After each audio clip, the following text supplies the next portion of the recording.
বাসায় প্র্যাকটিস করতে পারবেন ইংরেজি, তারই একটি চমৎকার প্রসেস আজকে দেখাবো একটি গল্পের মাধ্যমে। আমাদের প্রত্যেক জীবনে যে ছোট ছোট ঘটনাগুলো ঘটে থাকে সেগুলোকে ছোট ছোট বাংলা গল্পে রূপান্তর করে আপনি ইংলিশ করবেন আমার ম্যাজিক ম্যাথের মাধ্যমে। খুবই চমৎকার একটা মাত্র নিয়ম যদি জেনে থাকেন তাহলে আপনি সকল বাংলা নিমিষে ইংলিশ করতে পারবেন আমার ম্যাজিক ম্যাথের মাধ্যমে। আজকে এমন একটি চমৎকার গল্প, দুই বন্ধুর মাঝে তাদের কলম হারিয়ে যাওয়ার গল্প মাধ্যমে আমরা ইংলিশ প্র্যাকটিস করব। অনেকেরই একটা কমন প্রবলেম যে ইংলিশ বলতে চাই কিন্তু প্র্যাকটিস করতে চাই, আমি পার্টনার খুঁজে পাচ্ছি না। এই জন্য আমাদের একটি অ্যাপ আছে, ম্যাজিক স্পোকেন অ্যাপ। প্লে স্টোরে গেলে আপনি যদি ম্যাজিক স্পোকেন সার্চ করেন তাহলে পেয়ে যাবেন আমাদের টিয়া পাখির লোগো সম্বলিত একটি অ্যাপ। ডাউনলোড করে নেবেন, একটা ফ্রি অ্যাকাউন্ট করবেন। সেখানে সপ্তাহে শুক্রবার রাত 9টায়, প্রতি শুক্রবার আমি একটি ফ্রি ক্লাস নিয়ে থাকি এবং সারাদিন প্র্যাকটিস করতে পারবেন ফ্রি ফ্রি পার্টনারের মাধ্যমে। এছাড়া যারা আমার সাথে অনলাইনে পেইড কোর্স করতে চান, আমি মাত্র 1550 টাকায় স্পোকেন ইংলিশ শেখাই জুম অ্যাপের মাধ্যমে। চলুন, ম্যাজিক ম্যাথটা হচ্ছে বাংলা বাক্যের প্রথম শব্দ কর্তা, তাকে ইংলিশ করতে হবে, এবং শেষ শব্দ তাকে ইংরেজি করতে হবে। এরপরে অবশিষ্ট যে অংশটা থাকবে সেটা ডান থেকে বামে ইংরেজি করতে হবে। চলুন আমরা একটা সেন্টেন্স দিয়ে শুরু করি। আমাদের গল্পের প্রথম সেন্টেন্স: গতকাল সকালে আমি স্কুলে যাচ্ছিলাম। এই বাংলা বাক্যের প্রথম শব্দ কর্তা খুঁজে বের করতে হবে। কর্তা খুঁজে বের করার জন্য অবশ্যই আপনাকে শেষ যে শব্দ তাকে কে দিয়ে প্রশ্ন করতে হবে অথবা কারা দিয়ে প্রশ্ন করতে হবে। কে যাচ্ছিল? আমি যাচ্ছিলাম। তাহলে এই বাংলা বাক্যের প্রথম শব্দ কর্তা হচ্ছে আমি। আপনাকে প্রথমে আমি কি ইংরেজি করতে হবে। চলুন তাহলে আমরা সহজেই বলি আই। আমির ইংরেজি আমরা জানি আই। সবাই আমার সাথে বলেন আমি। হ্যাঁ, আই যাচ্ছিলাম। এই যাচ্ছিলাম কথাটা অতীতে চলমান। অতীতে চলমান মানে গতকালকে সকালে যাচ্ছিলাম, ওই সময়টা চলমান ছিল, কন্টিনিউয়াস। কন্টিনিউয়াস মানে আইএনজি। তাহলে যাচ্ছিলামের আইএনজি হচ্ছে গোয়িং, রাইট? যেহেতু এটা গতকাল তাই এখানে একটা অতীত প্রকাশ করতে হবে, এই জন্য অক্সিলারিটা ওয়াজ দিতে হবে। যদি এখন যাচ্ছি হয় তাহলে আই এম গোয়িং। যদি গতকাল যাচ্ছিলাম, আই ওয়াজ গোয়িং, তাই না? মানে অতীতে যাচ্ছিলাম। তাহলে আমি যাচ্ছিলাম, এরপরে ডান থেকে বামে। আমি বলেছি বাংলা টু ইংলিশ যে ম্যাজিক ম্যাথ, বাংলা বাক্যের প্রথম শব্দ কর্তা, শেষ শব্দ অলরেডি আমরা কি করে ফেললাম, ইংলিশ করে ফেললাম। প্রথম শব্দ আমরা পেলাম এখানে আই, আমি। যাচ্ছিলাম ওয়াজ গোয়িং। ওয়াজ গোয়িং অর্থ হচ্ছে যাচ্ছিলাম, নিশ্চয়ই বুঝতে পেরেছেন। এবার স্কুলে, ডান থেকে বামে। তাহলে এখন যাহা আছে অবশিষ্ট সেটা ডান থেকে বামে যাবে। তাহলে স্কুলে, গোয়িং, দেখেন স্কুলে গোয়িং। এরপরে দেখেন এখানে একটা প্রিপোজিশন আছে, জায়গা হচ্ছে এটার একার যেহেতু আছে, আমরা এর আগেও বলেছি যে যদি একার থাকে তাহলে একটা প্রিপোজিশন দিতে হবে। আর যেহেতু গো এখানে আছে, গো এর পরে সবসময় টু হয়।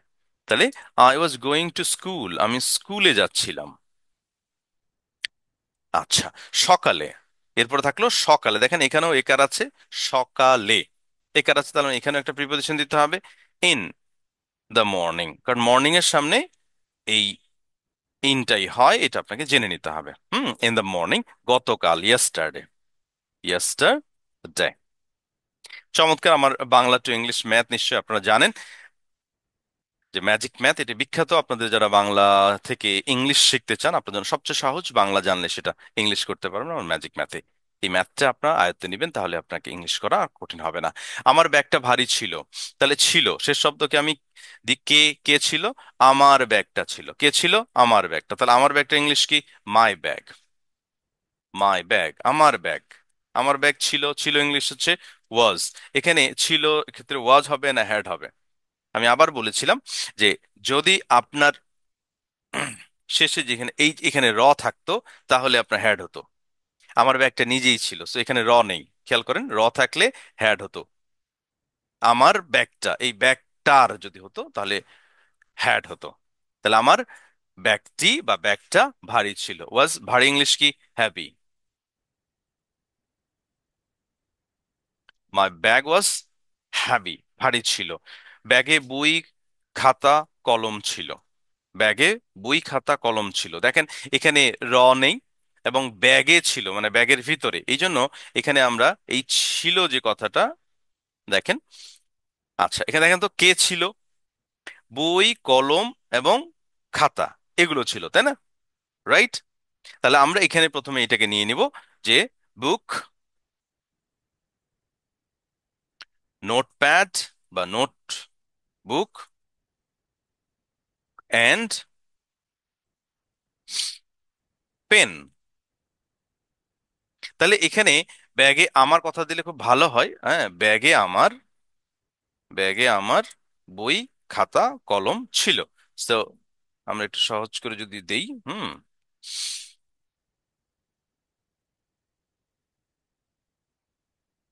আমার বই খাতা ছিল, রাইট? আমার বই খাতা ছিল, মাই বুক। আমি একটু লিখছি। হ্যাঁ, মাই বুক, নোটবুক অ্যান্ড পেন ছিল, রাইট? যেহেতু একাধিক, এখানে দেখেন একাধিক আমরা রেখেছি, তাহলে এখানে আমরা ওয়্যার দেব। কি দেব? ওয়্যার। ছিল, এই ছিল অর্থ হলো এখানে ওয়্যার, কারণ হচ্ছে ওয়্যার জন্য দিলাম, যেহেতু এটা প্লুরাল, একাধিক। হ্যাঁ, একাধিকের ক্ষেত্রে আমরা এখানে ওয়্যার দিব, ওয়াজ দিতে পারলাম না। তাহলে ব্যাগে, in the bag, in the bag, দেখেন। তাহলে my book, notepad and pen were in the bag. এটাকে আরেকভাবে করা যেতে পারে, দেয়ার ওয়্যার। আপনি যদি এভাবে না করেন, আপনি এটাকে ইন্ট্রোডাক্টরি দেয়ার ওয়্যার দিয়েও করতে পারবেন। There were my notepad book. হ্যাঁ, এইভাবে দিতে পারবেন, there were my book, note book and pen in it, right? In it বা in the bag. There were my book, notepad and pen in the bag, in the bag. আপনি এইভাবেও এটা করতে পারবেন, ইন্ট্রোডাক্টরি দেয়ার হিসেবে দিয়ে করতে পারবেন। দুইভাবে করা যায়। তাহলে আমরা এখানে তিনটা সেন্টেন্স পেলাম, চলুন আমরা একটু বলি গল্পটা। হুম। I was going to my school, I was going to school in the morning yesterday, my bag was very heavy, my book, notebook and pen were in the bag. বলেন সবাই। বাক্যটা বানাচ্ছেন, খাতা কলম নিয়ে নিশ্চয়ই আপনারা লিখছেন। লিখেন আমার সাথে, বসেন, বসে লিখেন, বা ভিডিওটা দেখার পর আবার আপনি লিখবেন। হ্যাঁ, কারণ আপনি যেটা প্রথমে দেখছেন, শিখছেন, এটা যদি পরে আপনার লিখে আপনি নিজে নিজে আবার প্র্যাকটিস করেন দুইবার তিনবার, তাহলে কিন্তু চমৎকার গল্পটা আপনি নিজে বলতে পারবেন। তাহলে my bag, notebook and, sorry, my book, notebook and pen were in the bag, right? পথে আমার বন্ধুর সাথে দেখা হলো, মানে যাচ্ছিলাম, যেতে যেতেই পথে আমার বন্ধুর সাথে দেখা হলো। এই পথে ইংলিশ কি? On the way. পথের ইংলিশ হচ্ছে one the way. On the way, পথে। হ্যাঁ, আমার বন্ধুর সাথে দেখা হলো। এই যে দেখা হওয়া, শেষ শব্দ কি? হলো। হলোটা একাত্রে না, এটা দেখা হলো। তাহলে কার সাথে দেখা হলো? আমার বন্ধুর সাথে। কে দেখা করলো? কে?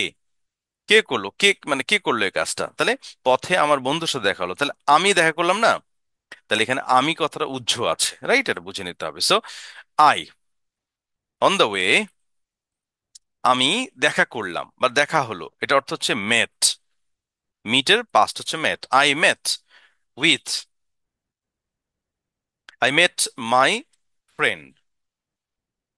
এখানে এই যে বন্ধুর সাথে, এখানে উইথ শব্দটা আমরা দিতে পারবো না, কারণ মেট উইথ অর্থ এক ধরনের ঝগড়া বা বিবাদের ক্ষেত্রে ব্যবহার হয়। কিন্তু এই জন্য সাক্ষাতের ক্ষেত্রে মিটের সাথে সরাসরি ওই বন্ধুটা দিয়ে দেবো। On the way I met my friend, রাস্তায় আমি বন্ধুকে বন্ধুর সাথে দেখা করলাম। আমরা একসাথে স্কুলে যেতে লাগলাম। আমরা একসাথে স্কুলে যেতে লাগলাম, তাহলে কারা? কে? কে যেতে লাগলো? দেখেন এখানে কাজটা হচ্ছে যেতে লাগলাম, তাই না? যেতে মানে যাওয়া। হ্যাঁ, যেতে লাগলাম মানে যাওয়া। আচ্ছা, কি কারা? আমরা। তাহলে আমরা হচ্ছে যেতে লাগলাম, উই। আমরা ইংলিশ হচ্ছে উই। আমরা যেতে লাগলাম, যেতে লাগলাম অর্থ হচ্ছে শুরু করলাম, সহজ কথা। তাহলে উই স্টার্টেড, উই স্টার্টেড। যেতে, এই যে যাওয়া মানে গোয়িং বা ওয়াকিং হতে পারে, তাহলে স্টার্টেড ওয়াকিং। আমরা তো হেঁটেই যাচ্ছিলাম, রাইট? অথবা গোয়িংও দিতে পারেন। We started going. হ্যাঁ, উই স্টার্টেড গোয়িং, আমরা যেতে লাগলাম কোথায়? স্কুলে। এই যে গো এর পরে আমরা টু দেব, to school. We started going to school, একসাথে, টুগেদার, একসাথে। আমরা একসাথে স্কুলে যেতে লাগলাম।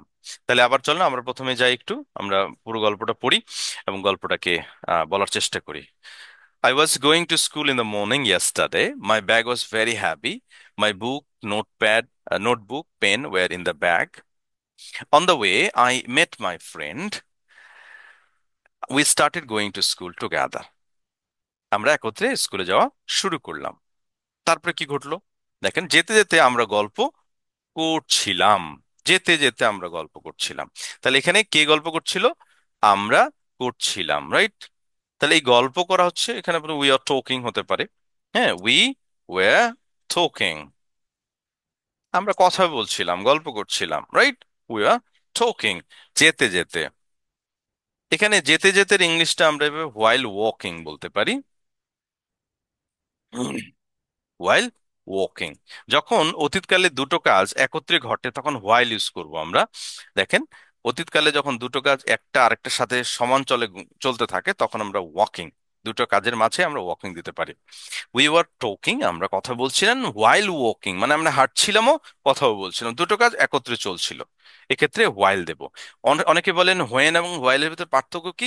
এইসব ক্ষেত্রে হোয়েনটা স্ট্যাটিক আর একটা স্থির থাকে, হ্যাঁ, আর এখানে দুটোই চলমান থাকে। আশা করি বুঝতে পেরেছেন। স্কুলে পৌঁছে আমি ক্লাসে ঢুকলাম, স্কুলে পৌঁছে, তাহলে after reaching school, after reaching, reach মানে পৌঁছানো, আফটার রিচিং স্কুল, আমি স্কুলে পৌঁছে, হ্যাঁ স্কুলে পৌঁছে আমি ক্লাসে ঢুকলাম, কে ঢুকলো? আমি ঢুকলাম, তাহলে আমি বাংলা বাক্যের প্রথম শব্দ কর্তা, আর এখানে ঢুকলামটা হচ্ছে শেষ শব্দ, তাই না? তাহলে I entered, I entered the class, the class. এখানে দেখেন ক্লাসে এখানে কিন্তু একটা প্রিপোজিশন আছে। অনেকে বলতে পারেন যে প্রিপোজিশন যেহেতু আপনি বললেন একার হলে কি হয়, প্রিপোজিশন হয়, এখানে হলো না কেন? এন্টারের পর সাধারণত প্রিপোজিশন হয় না। হ্যাঁ, after reaching school I enter the class. এখানে এন্টার হতে পারে, এন্টারের পর টু হলে এটা ডিফারেন্ট প্রকাশ করা হয়, বাট এখানে কোনো কিছুর ভিতর বাইরে থেকে ভিতরে ঢোকার ক্ষেত্রে এন্টারের সাথে প্রিপোজিশন লাগে না। হঠাৎ লেখার জন্য কলম খুঁজে পেলাম না, সাডেনলি, হঠাৎ ইংলিশ কি? সাডেনলি, হঠাৎ। লেখার জন্য কলম খুঁজে পেলাম না মানে আমি খুঁজে পেলাম না, লেখার জন্য আমি কলম, আমিটা লিখলে আরো ভালো হবে, আমি কলম খুঁজে পেলাম না, রাইট? কে পেল না? আমি। তাহলে বাংলা বাক্যের প্রথম শব্দ খুঁজে পেলাম না। তো খুঁজে পাওয়া ইংলিশ হচ্ছে কি? ফাইন্ড। পুরোটাই আমাদের এখানে ইংলিশ, শেষ শব্দ কি? খুঁজে পেলাম না, রাইট? তাহলে খুঁজে পাওয়া একটা ইংলিশ যেহেতু আছে তাই তিনটা শব্দ মিলে বা ইংলিশ শব্দ মানে শেষ শব্দ, নিশ্চয়ই বুঝতেছেন। তাহলে বলেন আমার সাথে, আই, আমি খুঁজে পেলাম না, তার মানে I could not, I could not find, আমি খুঁজে পেলাম না কি? দ্য পেন, আমি কলমটি খুঁজে পেলাম না।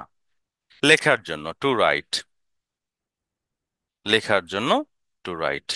তাহলে I could not find the pen to, হ্যাঁ, বা মাই পেন, এখানে দা পেন না লিখে মাই পেন, আমার কলম খুঁজে পেলাম না, লেখার জন্য আমি কলম খুঁজে পেলাম না। তাহলে suddenly I could not find my pen to write, আমি খুব চিন্তায় পড়ে গেলাম। তাহলে খুব চিন্তায় পড়ে গেলাম, কে পড়লো? আমি। তা বাংলা বাক্যের প্রথম শব্দ হচ্ছে আমি, তাহলে পড়ে গেলাম। তাহলে এখানে আমরা আই বিকেম দিতে পারি সহজে, আই বিকেম, অথবা এটাকে আমরা বলতে পারি আই গট ইনটু, হ্যাঁ গট ইনটু টেনশন, আমি চিন্তায় পড়ে গেলাম, গট ইনটু টেনশন, অথবা আই বিকেম ওয়ারিড। অনেকভাবে এটাকে করা যেতে পারে, আই বিকেম ওয়ারিড অথবা আই গট ইনটু টেনশন, আমি চিন্তায় পড়ে গেলাম। পরেরটায় আসি, বন্ধু বুঝতে পারলো আমি সমস্যায় আছি, বন্ধু বুঝতে পারলো আমি সমস্যায় আছি। তাহলে my friend realised, my friend realised, আমার বন্ধু বুঝতে পারলো, কি বুঝতে পারলো? আমি সমস্যায় আছি, আই ওয়াজ ইন প্রবলেম। এটা যেহেতু অতীতকাল তাই ওয়াজ দিতে হবে, কারণ আমি এখানে ইজ দিব না। সে আমাকে জিজ্ঞেস করলো কি হয়েছে, হি আক্সড মি, সে আমাকে জিজ্ঞেস করলো, নিশ্চয়ই এটা আমরা জানি, হি আক্সড মি, সে আমাকে জিজ্ঞেস করলো। যেহেতু ইনভার্টেড কমার ভিতরে আছে তাই আমি যা ছিল তাই দেব, হোয়াট হ্যাপেন্ড, হোয়াট হ্যাপেন্ড, সে আমাকে জিজ্ঞেস করলো হোয়াট হ্যাপেন্ড, কি হয়েছে। আমি বললাম আমার কলম হারিয়ে গেছে, তাহলে আই রিপ্লাইড, হ্যাঁ আই রিপ্লাইড, আমি উত্তর করলাম। কি উত্তর করলাম? দেখেন ইনভার্টেড কমা আছে, ন্যারেশন শিখছেন না আপনার? ন্যারেশন, ওই ন্যারেশন এটাকে বলে, এটাকে ডাইরেক্ট স্পিচ বলে। আই রিপ্লাইড, আমার কলম হারিয়ে গেছে, মানে I have lost my pen. হ্যাঁ, মানে আমি কলম হারিয়ে ফেলেছি, সহজ কথা। I have lost my pen, আমি আমার কলম হারিয়ে ফেলেছি। এখানে মূলত আমার কলম হারিয়ে গেছে, এটাকে ঠিক মানে যদি আরো সুন্দর করে বলেন, আমি কলম হারিয়ে ফেলেছি, ব্যাপারটা এরকম। বন্ধু হাসি দিয়ে তার বাড়তি কলম দিল। বন্ধু হাসি দিলেন, তাহলে ফ্রেন্ড, মাই ফ্রেন্ড, আমার বন্ধু। হ্যাঁ, এখানে আসলে আমার বন্ধুটা উজ্জ্ব ধরেন, বন্ধু হাসি দিয়ে তার কলম দিল, তাহলে my friend smiled, my friend smiled and তার কলম দিল, gave his extra pen, extra pen, সে তার অতিরিক্ত কলমটি দিল। নেক্সট, আমি খুশি হয়ে বাড়িতে আমি খুশি হয়ে লিখতে শুরু করলাম, তাহলে আমি শুরু করলাম, দেখেন, আই স্টার্টেড, আমি শুরু করলাম। আমার যে বাংলা বাক্যের যে প্রথম শব্দ শেষ শব্দ যে ম্যাথ, সেটা দেখেন, আমি শুরু করলাম, আই স্টার্টেড, আমি শুরু করলাম লিখতে। এই যে স্টার্ট শব্দের উপর আরেকটা ভার্ব হলে ওটা আইএনজি দিতে হবে। যদি আপনারা চান যে কোন কোন ভার্বের পর আইএনজি হয়, আমি লিস্ট আকারে আরেকটা ভিডিও দিতে পারবো, যদি আপনারা আমাকে চান। তাহলে আমি খুশি হয়ে লিখতে শুরু, আই স্টার্টেড রাইটিং, আমি লেখা শুরু করলাম। হুম। ও, আমি খুশি হয়ে লেখা শুরু, আচ্ছা আচ্ছা, তাহলে আমি খুশি হয়ে কথাটা এখানে খুশি হওয়াটা লিখি, I became happy, happy and started writing. আমি খুশি হয়ে লিখতে শুরু করলাম, আই বিকেম হ্যাপি, আমি প্রথমে হ্যাপি হলাম, অ্যান্ড স্টার্টেড রাইটিং, আমি লেখা শুরু করলাম। রাইট। আমি বুঝলাম বন্ধুই আসল সম্পদ, আই রিয়েলাইজড, আমি বুঝলাম, আই রিয়েলাইজড, আমি বুঝলাম।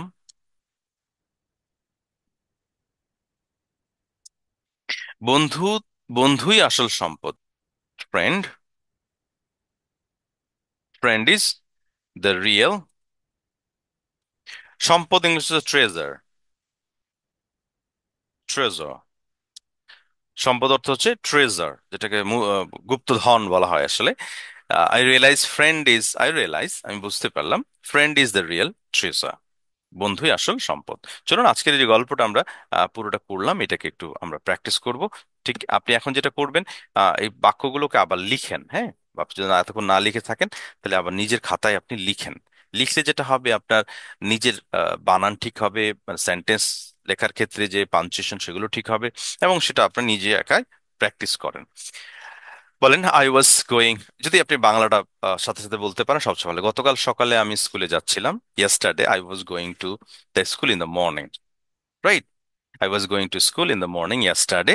তারপর হচ্ছে আমার ব্যাগটা ভারী ছিল, মাই ব্যাগ ওয়াজ হ্যাভি। ব্যাগে আমার বই, খাতা, কলম ছিল, my book, notepad and pen were in the book, in the bag. পথে আমার বন্ধুর সাথে দেখা হলো, on the way I met my friend. আচ্ছা, এরপরে আমরা একসাথে স্কুলে যেতে লাগলাম, we started going to school together. যেতে যেতে আমরা গল্প করছিলাম, we were talking while walking. স্কুলে পৌঁছে আমি ক্লাসে ঢুকলাম, after reaching school I entered the classroom, বা এন্টার দ্য ক্লাস। হঠাৎ লেখার জন্য আমি কলম খুঁজে পেলাম না, suddenly I could not find my pen to write. আমি চিন্তায় পড়ে গেলাম, আই বিকেম ওরিড, অথবা আই গট ইনটু টেনশন। বন্ধু বুঝতে পারলো, মাই ফ্রেন্ড রিয়েলাইজড, আমি সমস্যায় আছি, আই ওয়াজ ইন প্রবলেম। সে আমাকে জিজ্ঞেস করলো, হি আস্কড মি, কি হয়েছে, হোয়াট হ্যাপেন্ড। আমি বললাম, আই রিপ্লাইড, আমার কলম হারিয়ে গেছে, বা আমি কলম হারিয়ে ফেলেছি, I have lost my pen. বন্ধু হাসি দিয়ে, হ্যাঁ, তার বাড়তি কলমটা দিল, মানে বন্ধু হাসি দিল, my friend smiled and gave his extra pen. আমি খুশি হয়ে লিখতে শুরু করলাম, I became happy and started writing. আমি বুঝলাম, আই রিয়েলাইজড, বন্ধুই আসল সম্পদ, friend is the real treasure. এই যে একটা গল্প, আপনি এখানে আবার, আমি একবার বললাম, আপনি আমার মতো করে বলেন, আবার দ্বিতীয়বার আপনি বলবেন, এরপর আপনার নিজে বলার চেষ্টা করবেন ঘটনাটা না দেখে। তাহলে যেটা হবে, আপনি যে এখানে অনেক ভার্ব শিখলেন, অনেক বাক্য শিখলেন, এগুলো আপনি বারবার যখন প্র্যাকটিস করবেন, ইনশাল্লাহ আপনার স্পোকেনে খুবই কাজে লাগবে। থ্যাংক ইউ, যারা এতক্ষণ আমার সাথে আমার এই ক্লাসটি দেখলেন। I hope you enjoyed it and you learned a lot of thing. And you can join my online course. And this is designed for the weaker students. I will teach you from Bengali to English. The course fee is very uh, small, very much affordable for everyone, I think so. And don't forget to subscribe to my channel. And if you're interested to learn spoken English with me, join my online course. I'll give you all the details here. Please call me anytime. Thank you very much. See you for the next